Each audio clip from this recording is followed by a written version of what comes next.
every story appears ordinary till you see the core side of it. And what you're looking for is a story behind the news. We bring it to you from Lagos, the commercial capital of Nigeria. Giving you all sides and political stories round the clock. Every detail from the start line to the final whistle. CoreTV News, expanding your view.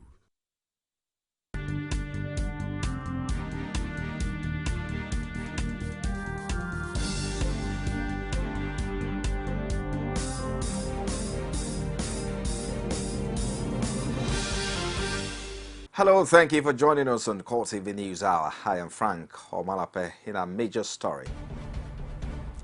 The federal government has now identified banks, financial institutions and countries in which payments for stolen Nigerian crude oil have been deposited.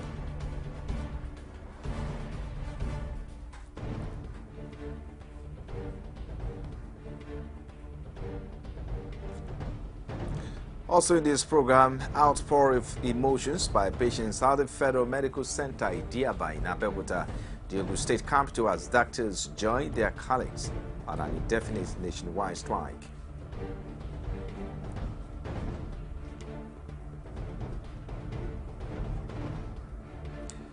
And the federal government decries the poor rate of exclusive breastfeeding in the country as Nigeria joins the rest of the world to celebrate the 2015 World Breastfeeding Week.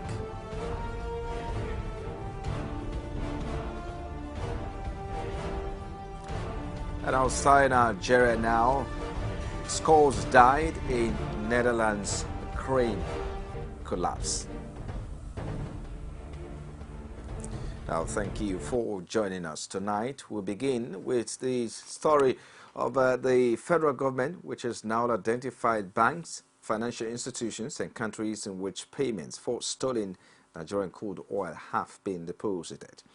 President Muhammadu Buhari disclosed this on Monday in Abuja when he received United States congressmen. In a statement by his special assistant on media and publicity, Femi Adesina, the president said this latest move by his administration is part of efforts to recover looted Nigerian funds, while acknowledging the support and cooperation his administration was getting from the international community in gathering required intelligence for tracing and recovering stolen national resources. President Buhari told the congressmen led by Representative Darrell Issa that his administration will welcome more regular meetings of the Nigeria-United States Bi-National Commission. According to him, the commission could serve as a more useful platform for the promotion of bilateral trade and economic relations, as well as joint cooperation in the war against terrorism. In his response, Congressman Darrell assured the president that the United States will support Nigeria against Boko Haram by providing training, intelligence, and military platforms. And now President Muhammadu Buhari has directed the National Planning Commission to fund projects based on priority and those that will directly affect the life of Nigerians. He handed down the directive at the presidential villa after receiving briefings from the Commission's permanent secretary at the presidential villa. A permanent secretary told State House correspondent that the president wants to use the commission to reduce unemployment in the country in line with Vision 2020. Was positive, and he has specifically directed, because of the dwindling resources, that we have to take a second look at capital projects and their funding. Rather than spread capital funding widely, that will not impact on anything. We should look at the core priority areas, select those, and fund them effectively to the end, and then take on another set of priorities and do likewise. There has been an outpour of emotion as doctors at the Federal Medical Center Idiaba in Abeokuta, the Ogun State capital, joined their colleagues all over the nation on an indefinite strike on Monday, 3rd of August. The feeling can be best described as moving, as Kayode Akindele, whose relative was until Monday morning on admission at the FMC Abeokuta, spoke with CoreTV News. Akindele reported that patience and oxygen and those unable to talk, or even many who could not work, were asked to go home. The wards were gradually deserted as helpless patients attempt to seek alternative accesses to medical attention. The relatives were also seen queuing up for either a refund or to clear outstanding payments. Patients on oxygen, we are asked to go home. People who are they are not doing fine at all. They could not see. They need doctors emergency treatment. All of them have to go home because the doctors we are on indefinite strike as I speak to you today. We'll start today. Operations scheduled for today, tomorrow, which require emergency. They have to go home indefinitely. The doctor said it practically that quote me anywhere, I mean the doctor so you are hereby discharged, go home. So they just have to remove the oxygen whatsoever, and they are on their own. People are not finding it easy, they are not finding it funny. They are not protesting actually, but the government should find the solution, rapid solution to this. Now, the National University Commission is convinced that Nigeria's graduates can compete with some of the best in the world. NUC Executive Secretary Professor Julius Okoje told newsmen on the sidelines of a workshop on Africa's Center for Excellence in Abuja that the universities need to be rebranded for their standard to be obvious. They maintain that there is no reason why Nigerian students should seek university education in neighboring African countries. We have to rebrand our Nigerian university system. They are good. You know what happened recently? Dr. Kumo just came back from a trip in Côte d'Ivoire. 53 universities in Ghana, they listed. They are what I call it fake institutions. Even the one we're talking about, Côte d'Ivoire and other places, they are all fake institutions, except the government-owned ones. So very soon we'll give you the list of illegal universities in other countries. We have reached out because the saying was that a Nigerian university are good, that's why children are going to Ghana. It's not true. You have discovered that now. Didn't you go to Ghana yourself? So why are we running down our system? You must rebrand our system. Our own is good. It can be better, but our own is very good. And I say the university system is good. Challenge, 25% of our university students, they compete with any part of the world. We need a lot of data to bring more accountability. And then the second one is that you need to have a target. It's okay, you said I should give you more money. You say you will achieve this. When are you going to achieve it? 2 years. It's okay. Am I going to wait 2 years to give you $2 million? No. After 6 months, what are the milestones that I can know you are moving towards the achieved result? Does it mean I will remove the money? No. What I will do is that we talk again and we revise our framework and the targets we want to achieve. And as Nigerians join other countries to celebrate the 2015 World Breastfeeding Week, the federal government has decried the poor rate of exclusive breastfeeding in the country. Permanent Secretary in the Ministry of Health, Linus Awuti, said at an event marking the flag-off of the occasion that Nigeria has one of the poorest exclusive breastfeeding rates in Africa. Awuti who was represented by Director in the Ministry, Bridget Okogwa, also said this. To mark the flag-off of the 2015 World Breastfeeding Week celebration.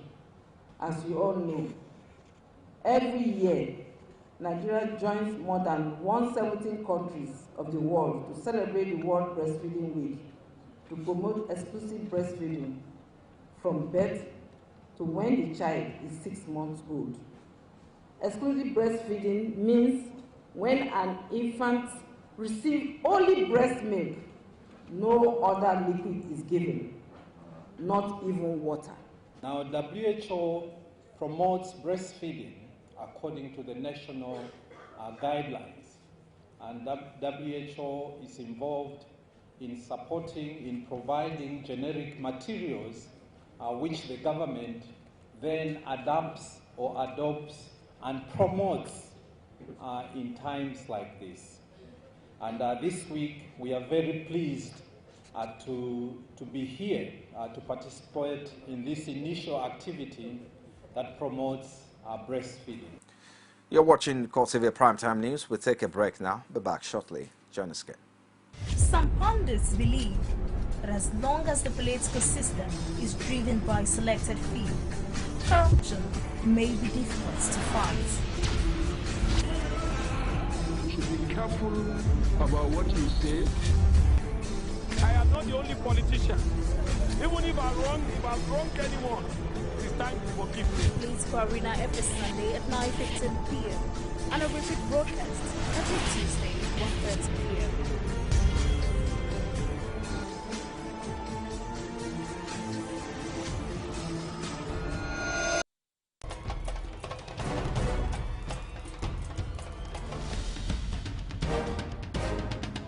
This is what the people are saying. You don't run a big economy with generator. They need to do more in terms of energy and power. Many things to do for this Nigeria about lights, water, and new TT. For Nigerians that are not gullible, we know that good laws have done nothing good for this country. Buhari won the election convincingly. They talk to her husband that you should keep promise about what you said, and because people are watching you, you know, another election is coming. Because some people will strong for Yoruba land, will be strong man, you don't die.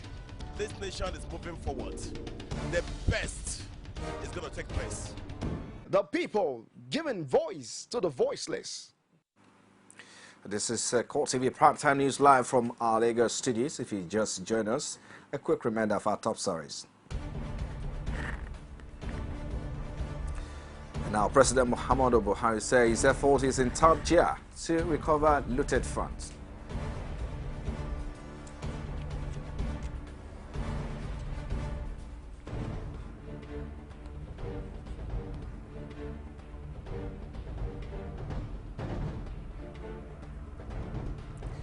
Patients in Abeokuta lament poor state of health as doctors in the Federal Medical Center joined the colleague nationwide strike.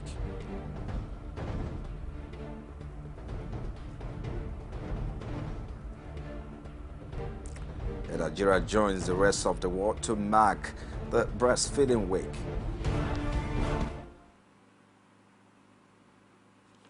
Thank you for being there. All our top stories can be found on our social media platforms. Log on to facebook.com/CoreTV News. You can also follow at CoreTV News NG. For live streaming, log on to youtube.com/CoreTV, leave a space, then news. And our report from Maiduguri indicates that Senate President Bukola Saraki was in the city early in the day to assess the condition at several internally displaced person camps. He also received a briefing from the military on the ongoing war against insurgency. Senate President Saraki arrived at town in a presidential jet just after midday, accompanied by some senators. The Senate President's visit to Maiduguri is as a result of a resolution by the Senate last week. The senators resolved that Saraki should lead a team of senators on an on-the-spot assessment of the situation in the IDP camps. And now the immediate past Commandant General of the Nigerian Security and Civil Defense Corps at Diabolorin has officially bowed out of service. A polling out parade was held in his honor in Abuja, where he once again urged officers and men of the corps to uphold integrity, credibility and maintain zero tolerance to corruption. The parade, which is the first of its kind in the history of the NSCDC, had in attendance representatives from the police, armed forces, and the Federal Road Safety Corps, among others. A correspondent Basiaye has all the details of the ceremony. Emotional scenes at the NSCDC as former Commandant General is taking his exit from office.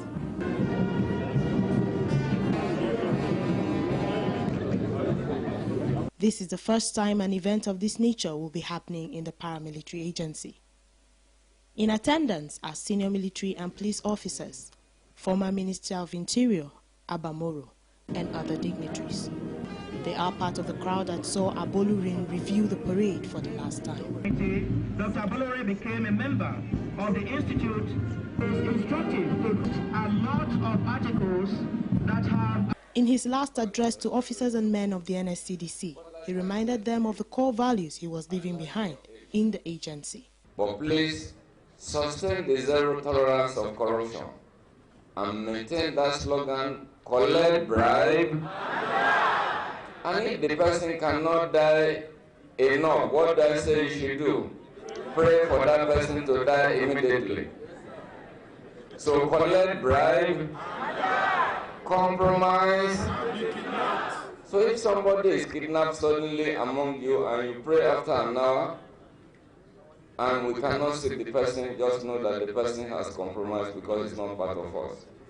Will you be able to sustain this? Yes, sir. Will you maintain it? Yes, sir.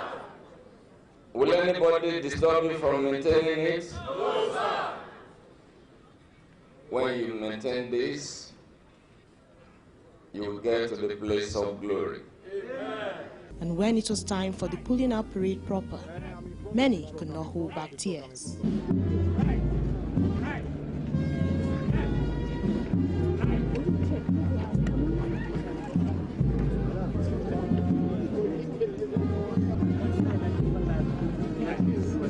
As the former NSCDC chief bows out of office after 10 years, many Nigerians are convinced that his successor, Abdullahi Mohamadu, has inherited a highly motivated paramilitary agency.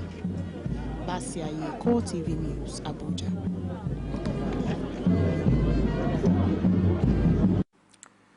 The Economic and Financial Crimes Commission on Monday interrogated Director General of the National Agency for Food and Drug Administration and Control, Paul Ohi, for allegedly awarding contracts to himself.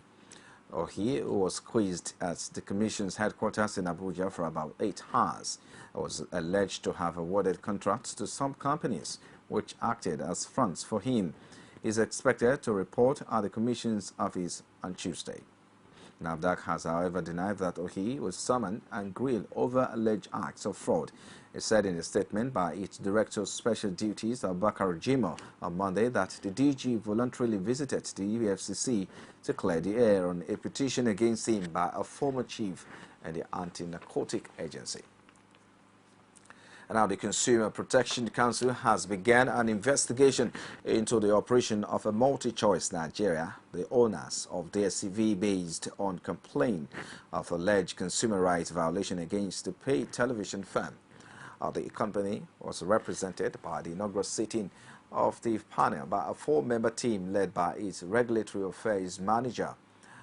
The statement from the council indicates that CPC's Director General Dupe Atoke flagged off the investigations at the headquarters of the agency in Abuja.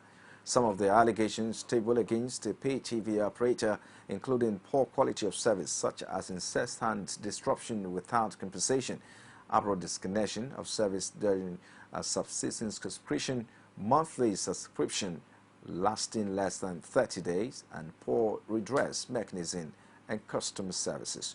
The first sitting of the panel was witnessed by a delegation from the National Broadcasting Commission, NBC.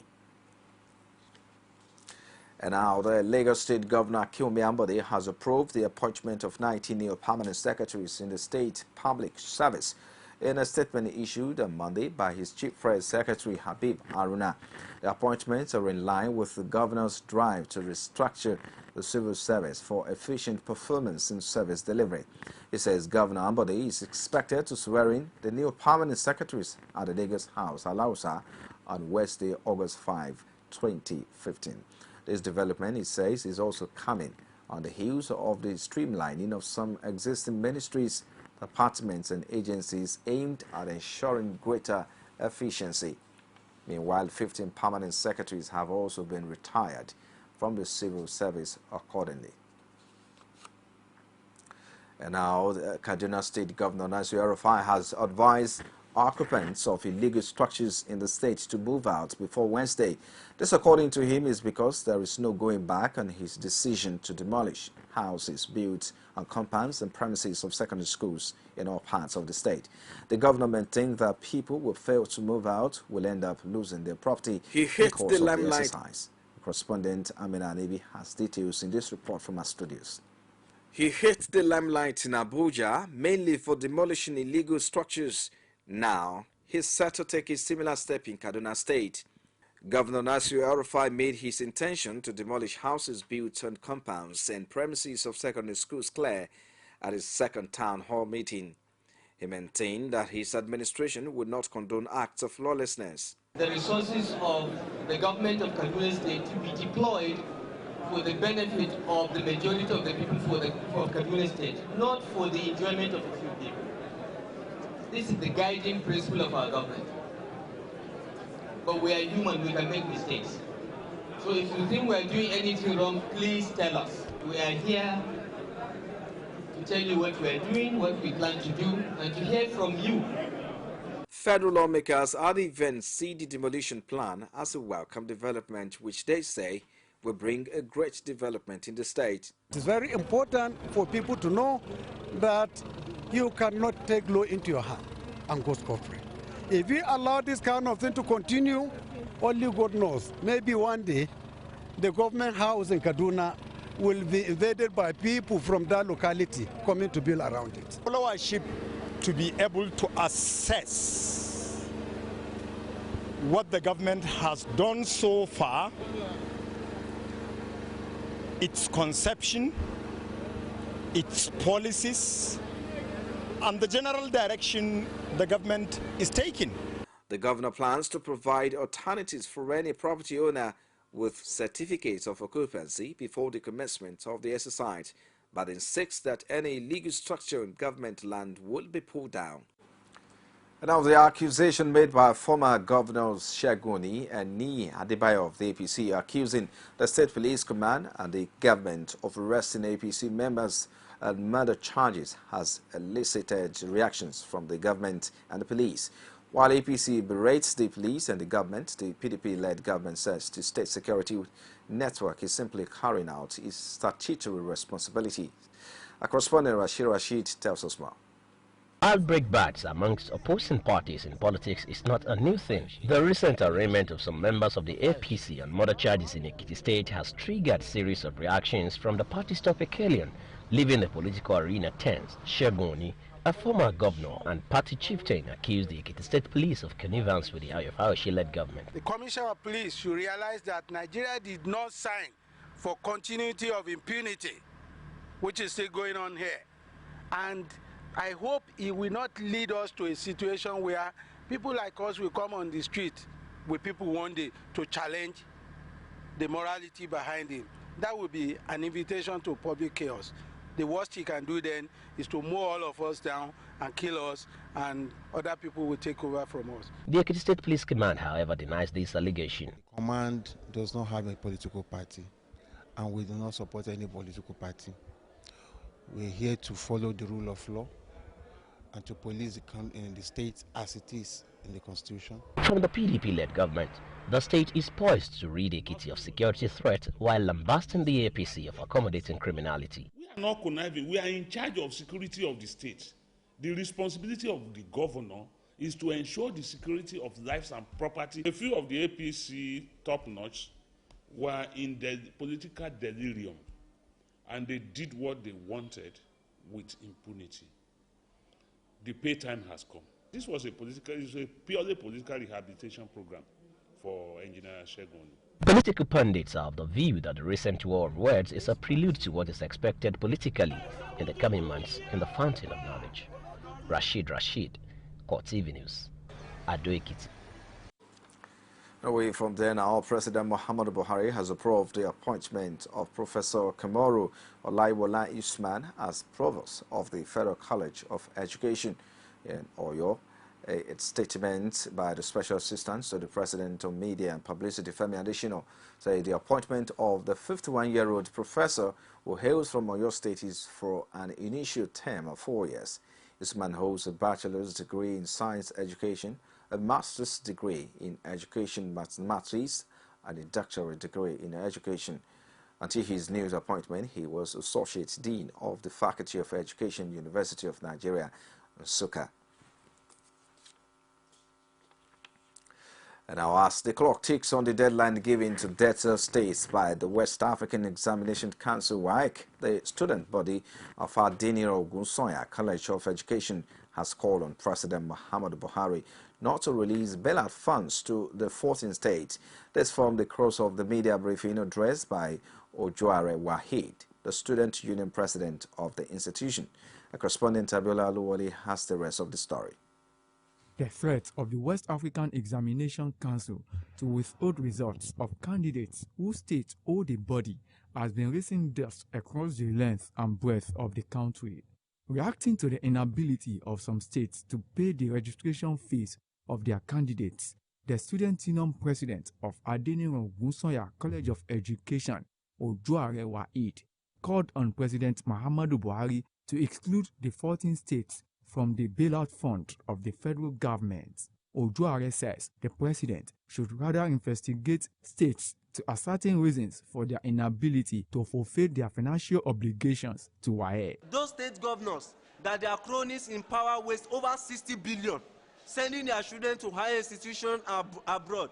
This chunk of money should be diverted to Nigerian economy by standardizing our tertiary education. On issues affecting the institution, the student union leader described the state of infrastructure as comatose and needing urgent intervention. Most of the infrastructure in school are facilitated by TED Fund, ETF, and other agencies of government. No infrastructure whatsoever, as far as I'm concerned, been commissioned by the Lagos State government since 1999. This shows a clear neglect of the College of Education cadre. However, as recorded from the immediate past special advisor to the governor on education in Lagos State, he said over 6 billion naira are spent on infrastructure in LASU. What do we witness in Akwa? Nothing. The immediate chart, according to the students, is part of activities marking the 300 days of the student union government in the saddle. Abiola Oluwole, CoreTV News, Lagos.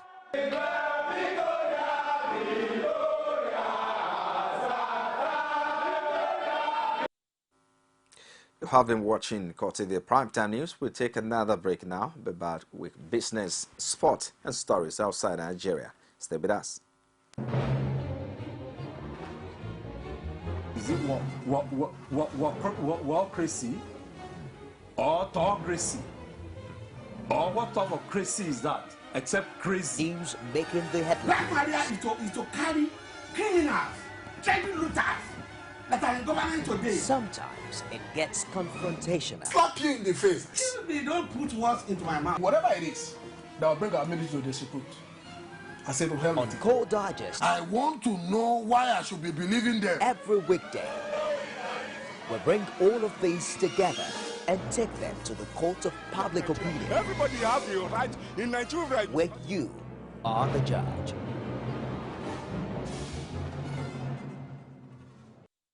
You can now watch CoreTV News live from anywhere in the world on our website www.coretvnews.com. Click on Live TV on our website and watch us live. And welcome to CoreTV Primetime Days. To follow us on Twitter, click on Twitter icon on our website. And Facebook, click on the Facebook and YouTube to see all our previous news production.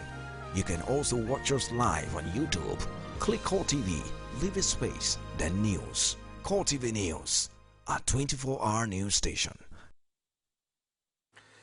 Thank you for being there. Outside Nigeria now, 2 cranes have fallen onto a row of buildings in a western Dutch city, injuring at least 20 people, according to Dutch media, as the incident took place in Alphen-Eden region where around 100 people live. The cranes were being used to restore a bridge in the city when they tipped over, and emergency services in Alphen-Eden region confirmed the accident. Dutch broadcaster disclosed that 20 people were injured, many of them seriously, and images from the scene show an enormous metal pillar which after it smashed onto building and people standing behind tape cordoning off the area. And now U.S. President Barack Obama has unveiled what he called the biggest, most important step the state has ever taken in tackling climate change. The aim of the revised Clean Power Plan is to cut greenhouse gas emissions from U.S. power stations by nearly a third within 15 years. The measures will place significant emphasis on wind and solar power and other renewable energy sources. However, opponents in the energy industry have vowed to fight the plan. They say Obama has declared a war on coal. Power plants fired by coal provide more than a third of the U.S. electricity supply. The revised plan aims to cut carbon emissions from the power sector by 32 by 2030 compared with 2005 levels.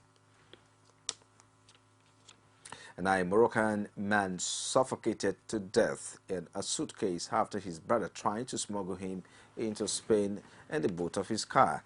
A 27-year-old man was on board a ferry from Spain's North African enclave of Melilla to the mainland Spanish city of Almeria. The supervising brother, who has a French passport, has since been charged with involuntary manslaughter. In a related development on Sunday, 4 migrants died trying to swim to another Spanish enclave. The men from sub-Saharan Africa were attempting to swim around a fence from Morocco to the enclave of Ceuta. Kerry, now away from that now, U.S. Secretary of State John Kerry to meet Monday in Qatar with his counterparts from the Six-Nation Gulf Cooperation Council as he seeks to ease concerns about last month's international agreement on Iran's nuclear program. The talks with the foreign ministers from Saudi Arabia, Bahrain, Kuwait, Qatar, Oman, and the United Arab Emirates follow a summit President Barack Obama held with representatives of those nations in May. Some Gulf Cooperation Council members have raised concerns that sanctions relieved from Iran, a key part of the nuclear deal, could allow Iran to widen its influence and have a destabilizing effect on the region.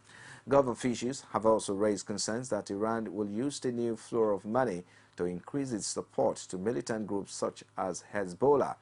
Kerry is on a 5-nation tour of the Middle East and South Asia.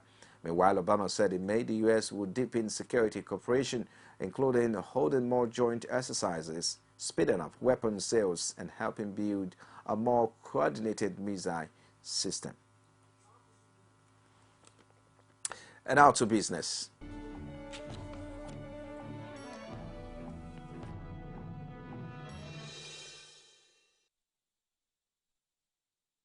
A Federal Ministry of Agriculture and Rural Development on Monday decried the recent ban of some of the country's food commodities from entering European Union member countries.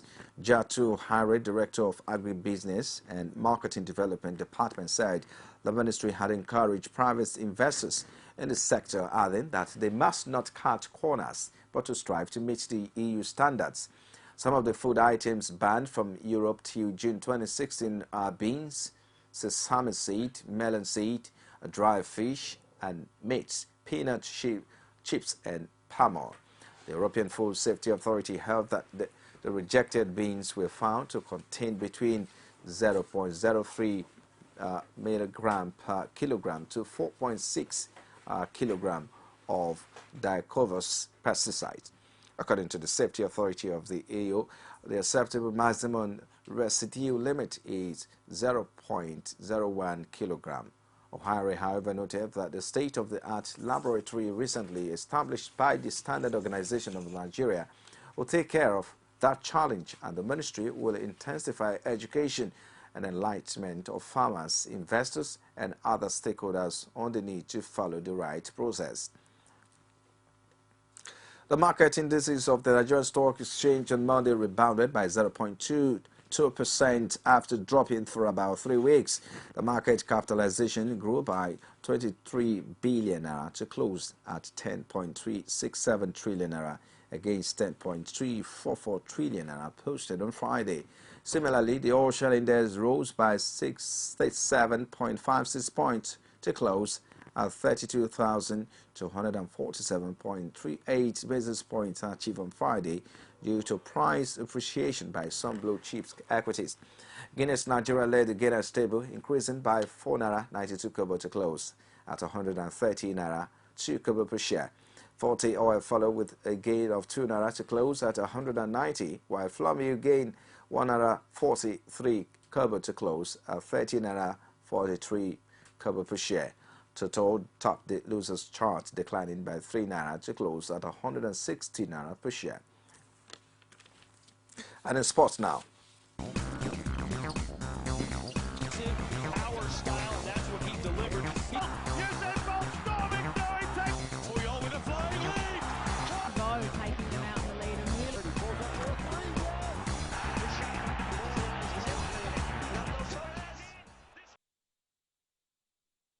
All right, Christian Benteke scored on his first Liverpool appearance since joining the club from Aston Villa for €32.5 million as the Belgian striker hit a sublime 20-year volley to put the Reds 1-0 ahead in a friendly away to Swindon Town. A Swindon responded through Jonathan Obika before Shea Ojo's late goal gave the Reds a 2-1 win ahead of the first Premier League match of the season away to Stoke City on 9 August. Liverpool also included another summer signing forward Roberto Firmino. The 23-year-old Brazil international started alongside Benteke, with both players substituted after 67 minutes. And now Frank Lampard made his long-awaited debut for New York City, but could not prevent the Major League Soccer side from slipping into a 3-2 home defeat by Montreal Impact. A calf injury prevented the Chelsea midfielder from making his bow 2 weeks ago, but he finally appeared when he came on in the 69th minute. Teammate and ex-Barcelona striker David Villa scored the New York opener. A New York-born winger Thomas McNamara grabbed the other goal for the club, whose majority owners are Manchester City. A Ghanaian forward Dominic Oduro gave Montreal the early lead before Argentine Ignacio Piatti doubled the advantage, and Villa reduced the deficit from the spot before Piatti scored his second and 7th of the season, also with a penalty in the 84th minute. McNamara scored New York's second moments later, but the host could not force an equalizer.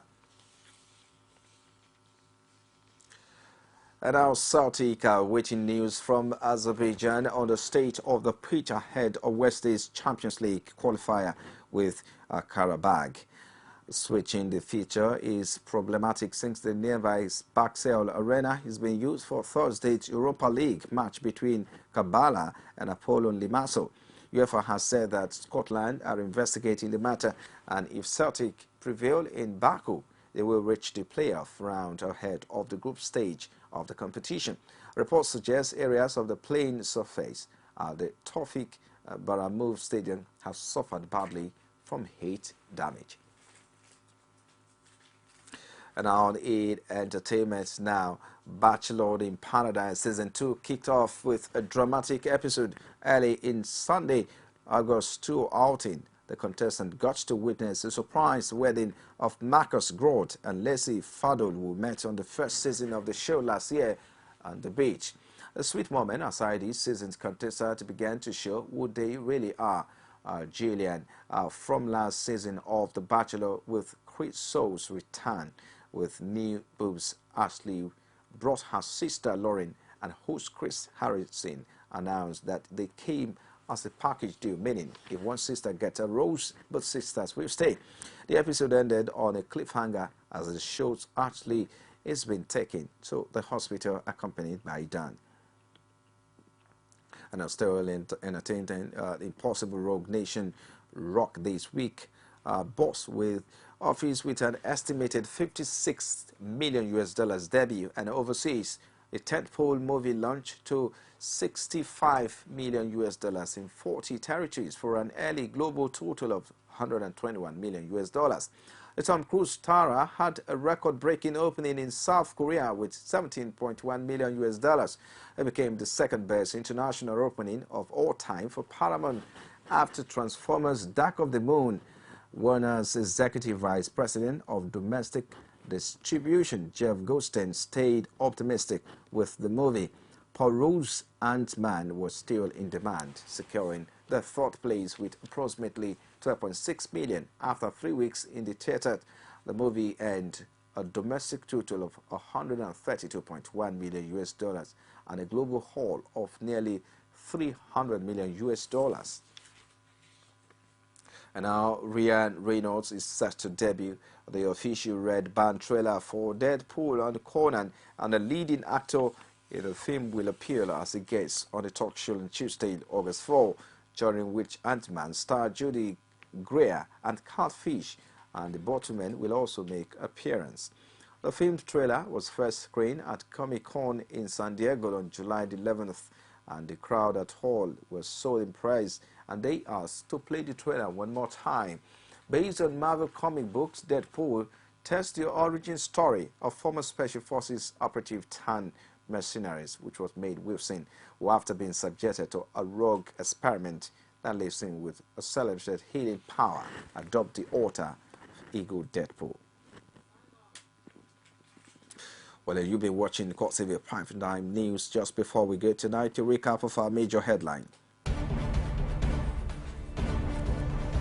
We told you that the federal government has now identified banks, financial institutions, and countries in which payments for stolen Nigerian crude oil have been deposited.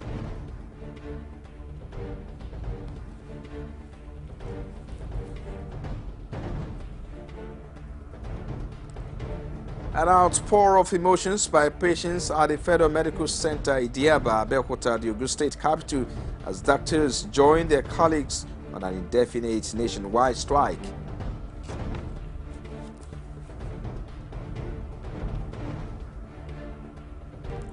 And the federal government decries the poor rate of exclusive breastfeeding in the country as Nigeria joins the rest of the world to celebrate the 2015 World Breastfeeding Week.